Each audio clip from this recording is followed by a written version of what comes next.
और आप देख रहे हैं अपना उत्तर प्रदेश का ये खास बुलेटिन। चलिए बुलेटिन की शुरुआत करेंगे आज की कुछ खास बड़ी खबरों के साथ। बाराबंकी में विकास की बड़ी सौगात। मुख्यमंत्री योगी आदित्यनाथ ने आज जनपद में 1734 करोड़ की विभिन्न विकास परियोजनाओं का लोकार्पण और शिलान्यास किया। इसके साथ ही कई सरकारी योजनाओं के लाभार्थियों को प्रमाण पत्र भी वितरित किए। बाराबंकी में मुख्यमंत्री योगी आदित्यनाथ की मौजूदगी में भव्य कार्यक्रम आयोजित किया गया। वहीं लौह पुरुष सरदार पटेल जी की 150वीं जयंती समारोह पर सीएम योगी ने क्या कुछ कहा, आइए आपको सुनाते हैं। ये एकता ये केवल एक शब्द नहीं, हम सबकी आन बान और शान है, हमारा अस्तित्व है, हमारा और आने वाली पीढ़ी का भविष्य है।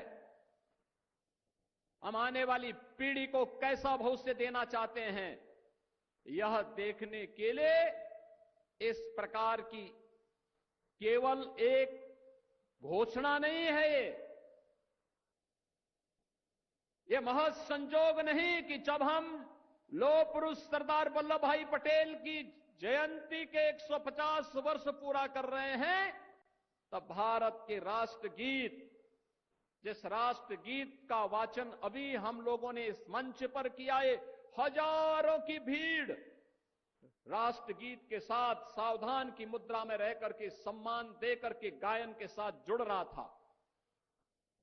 आपने देखा होगा ये वही गीत है जिसे 1876 में बंकिम चंद्र चट्टोपाध्याय ने रच करके भारत की स्वाधीनता के लिए एक मंत्र की रचना की थी, जिसने भारत की जन चेतना को जागरूक करने के लिए उसी प्रकार का योगदान दिया था।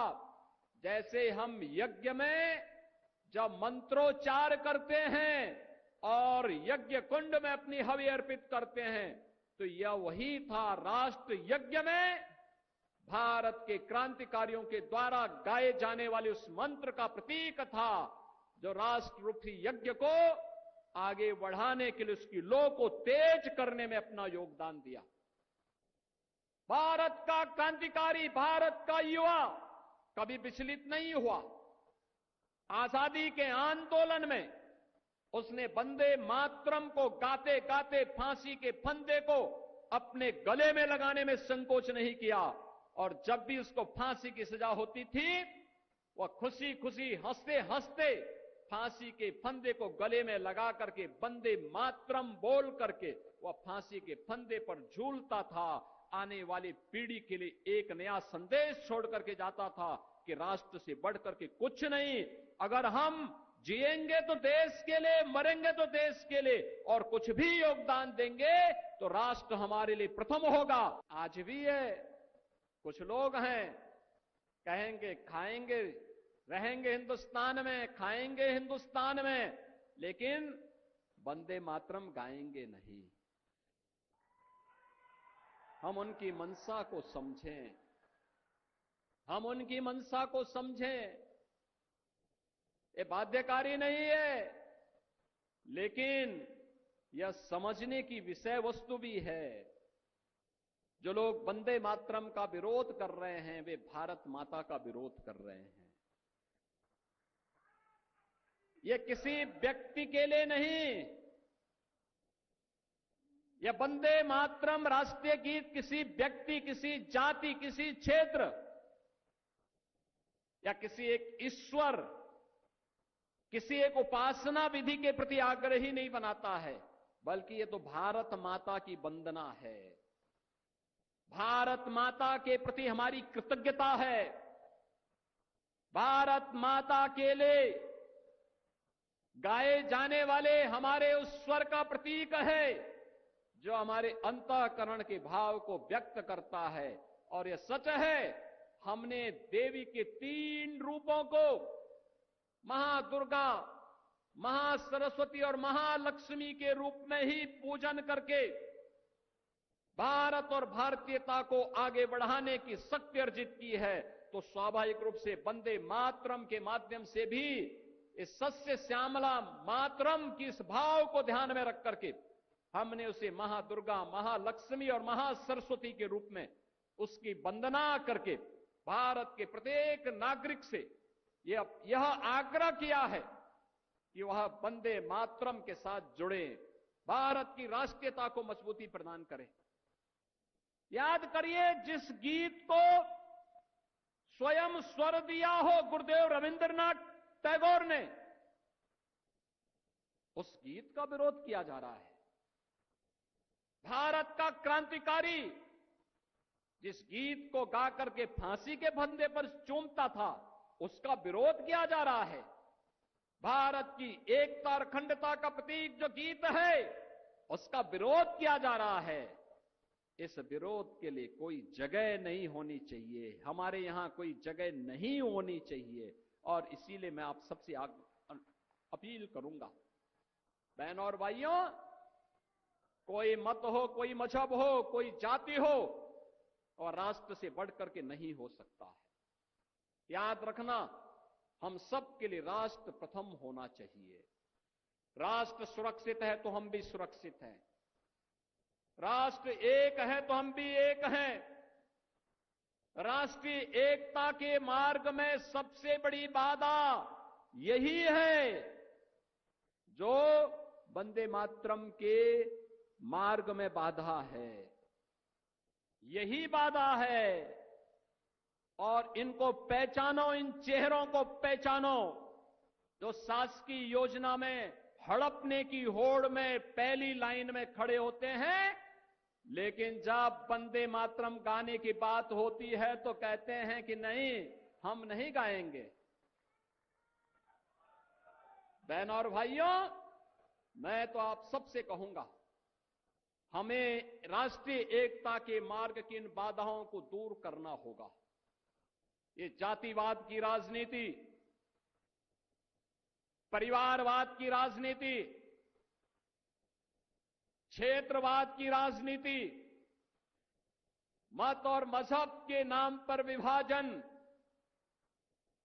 समाज में किसी भी प्रकार की उस दुष्प्रवृत्ति को जो भाई को भाई से लड़ाने की, जाति को जाति के साथ लड़ाने की, एक क्षेत्र को दूसरे क्षेत्र से लड़ाने की, किसी दुराभिसंधि पर आधारित हो, उसको कतई हमें स्वीकार नहीं करना चाहिए, कतई स्वीकार नहीं करना चाहिए।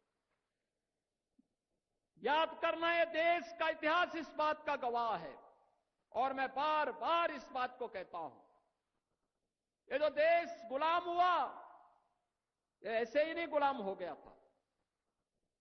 पहले इस देश में आकर के विदेशी ताकतों ने, विदेशी विधर्मियों ने इस देश में आकर के पहले हमें आपस में लड़ाने का काम किया था, जाति को जाति से लड़ाने का काम किया था, जातीय सेनाएं खड़ी की थी। ये जातीय सेनाएं ऐसे ही लड़ा लड़ा करके पूरी ताकत को कमजोर कर दी, और बाद में फिर बीच में घुस करके एक पक्ष को अपने साथ जोड़ करके ये दिखाने का कार्य करती थी कि वह उनके हितैषी हैं, लेकिन वास्तव में हितैषी नहीं थे, वह तो देश पर काबिज करने के लिए आए थे। बहनों और भाइयों, इतिहास केवल पढ़ने की नहीं, आत्मावलोकन का एक अवसर भी हम सबको देता है। इतिहास की गलतियों का परिमार्जन जितनी जल्दी हो सके हमें करना चाहिए, और इतिहास के गौरवशाली क्षणों से प्रेरणा प्राप्त करके आगे के भविष्य को स्वच्छ और सुंदर बनाने में हमें योगदान देना चाहिए। तो वहीं भारतीय जनता पार्टी के प्रदेश अध्यक्ष भूपेन्द्र चौधरी व्यापारी सम्मेलन में शामिल होने बस्ती पहुंचे।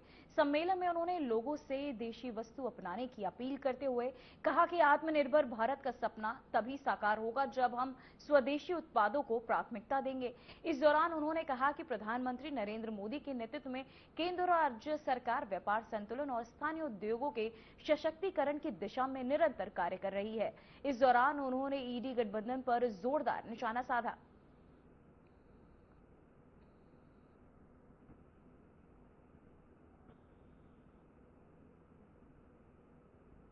लोकतंत्र में सबको अपनी बात कहने का अधिकार है और अपने एजेंडे के आधार पर जनता के बीच में जाने का अधिकार है, ओम प्रकाश राजभर जी हमारे साथी हैं और हमारा उनसे उत्तर प्रदेश में गठबंधन। जहां तक बिहार का विषय है, बिहार में हम लोगों ने जो काम किए हैं पिछले 20 वर्षों में, नीतीश जी के नेतृत्व में जो काम हुआ, पिछले 11 वर्षों में माननीय प्रधानमंत्री जी के नेतृत्व में अनेकों परियोजनाएं बिहार के विकास से संबंधित केंद्र ने दी। हम उन सारे विषयों को लेकर जनता के बीच में गए। अब निर्णय जनता को करना है। लोकतंत्र है ये, और लोकतंत्र विजयी होगा, कोई हारो कोई जीतो, लेकिन लोकतंत्र की जीत होगी। हमने अपनी बात जनता के बीच में रखी है, निर्णय जनता को करना है। क्या इसका केंद्र सरकार का फर्क पड़ेगा अगर वहाँ से नीतीश कुमार, क्योंकि वहाँ पे मुख्यमंत्री, आपने मुख्यमंत्री भी घोषित नहीं किया है बिहार में, कहीं ना कहीं ये चीज सबको पता है, सब जानते हैं कि भारतीय जनता पार्टी नीतीश जी के नेतृत्व में चुनाव लड़ रही है। हम एनडीए का हिस्सा है, नीतीश जी लीड कर रहे हैं, उनके नेतृत्व में चुनाव हो रहा है।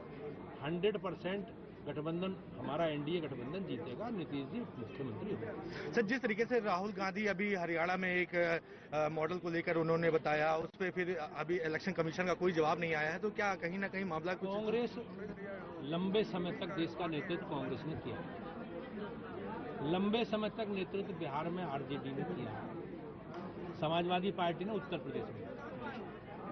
समाजवादी पार्टी ने कभी उत्तर प्रदेश में अपने सरकार के कोई कामकाज का रिपोर्ट कार्ड आपके माध्यम से जनता के बीच में रखा है? लालू यादव ने 15 साल तक 1990 से 2005 तक कभी जो बिहार में जातीय दंगे होते थे, जंगल राज था, नरसंहार होते थे, कोई इंडस्ट्री हुआ गई नहीं, लोग पलायन कर रहे थे, क्या उसकी बात कभी लालू यादव ने कही? हम लोगों ने 20 साल में जो काम किया, उत्तर प्रदेश में हो, जहां भी बीजेपी सरकार में है, हम अपनी सरकार के कामकाज का रिपोर्ट कार्ड, लेखा जोखा जनता के बीच में रखते हैं और हम पूरा ताकत के साथ जनता के बीच में जाते हैं। और मुझे विश्वास है कि लगातार पिछले 20 वर्ष से नीतीश जी सरकार का नेतृत्व कर रहे हैं, उन्हीं के नेतृत्व में सरकार बनेगी और वो ही मुख्यमंत्री बनेंगे। सर, आधिकारिक रूप में आप लोगों ने इसकी घोषणा नहीं की कि मुख्यमंत्री ही नीतीश कुमार ही मुख्यमंत्री बनेंगे? ठीक है, नहीं अच्छा सर, एक सर, मुकामा में जिस तरीके से सर हत्या, मुकामा में सर जिस तरीके से SIR को लेकर के जिस तरीके से 12 राज्यों में है, तो क्या इसका फर्क हुआ? इसके पहले ऐसा SIR को नहीं होता था कि चोर चोरी केवल इसी 2003 के बाद गहन पुनरीक्षण अभियान नहीं चला, अब पहली बार चला।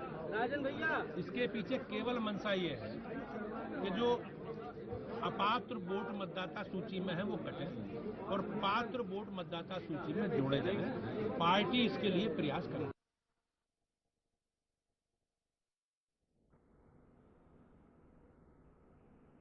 फिलहाल बुलेटिन में वक्त हो चुका है एक छोटे से ब्रेक का।